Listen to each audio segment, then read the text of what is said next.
চর্চা করছি। এই দাবি সমস্ত বাংলাদেশের ছাত্র দলের দাবি, এই দাবি সাধারণ জনগণের দাবি। নির্বাচন কমিশন যে অযৌক্তিক সিদ্ধান্ত নিয়েছে তা কোনোভাবেই কাম্য নয়। নির্বাচন কমিশন, আপনাকে বলতে চাই, আজকে আপনি যে মসনদে বসেছেন সেই মসনদ আমাদের রক্তে ঘামে অর্জিত।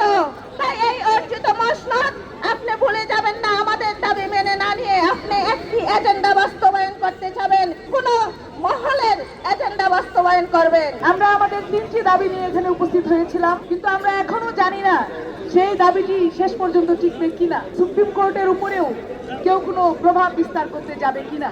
আমরা গত 1.5 বছর ধরে যা দেখছি, সেখানে সব প্রতিষ্ঠানে, প্রত্যেকটি নিরপেক্ষ প্রতিষ্ঠানে একটি গোষ্ঠী প্রভাব বিস্তার করে যাচ্ছে। আমাদেরকে বলা হচ্ছে যে আমরা এখানে নাকি মব ক্রিয়েট করতে আসছি। সদ্য ভূমিষ্ঠ হওয়া কিছু রাজনীতিবিদ সেই মন্তব্য করছে। গত 2 দিন ধরে আমরা এখানে শান্তিপূর্ণভাবে আমাদের গণতান্ত্রিক অধিকার চর্চা করছি। সেই সদ্য ভূমিষ্ঠ হওয়া রাজনীতিবিদদের জানা নেই কিভাবে সুষ্ঠুভাবে শান্তিপূর্ণভাবে গণতান্ত্রিক অধিকার চর্চা করা যায়।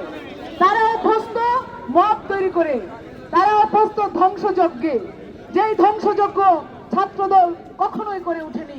আপনি ভুলে যাবেন না নুরুল হুদার ইতিহাস, আপনি ভুলে যাবেন না রবিউল আউয়ালের ইতিহাস।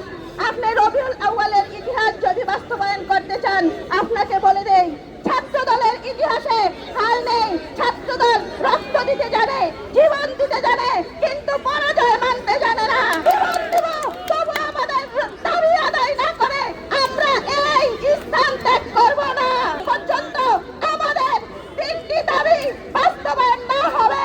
আমরা রাজপথে অবস্থান নেব এবং আরো কঠিন থেকে কঠিন কর্মসূচি দিব ইনশাআল্লাহ। আমরা দেখেছি পোস্টাল ব্যালট নামক যে ব্যালটটি বিদেশে অবস্থানরত আমাদের নাগরিকেরা ভোট দিবেন, সেই ব্যালটগুলোকে কিভাবে চুরি করার মাধ্যমে ভোট চুরির প্রেক্ষাপট এরই মধ্যে তৈরি করা হয়েছে। এটি দেখে আমরা শঙ্কিত হয়েছি। আমাদের শঙ্কিত হওয়ার কথাই, গত 17 বছর ধরে আমরা যেই নিপীড়নের মধ্য দিয়ে গিয়েছি, আমাদের অধিকার, আমাদের ভোটাধিকার যেভাবে ভুলুণ্ঠিত হয়েছে, সেটিতে আমাদের শঙ্কিত হওয়ার কথা।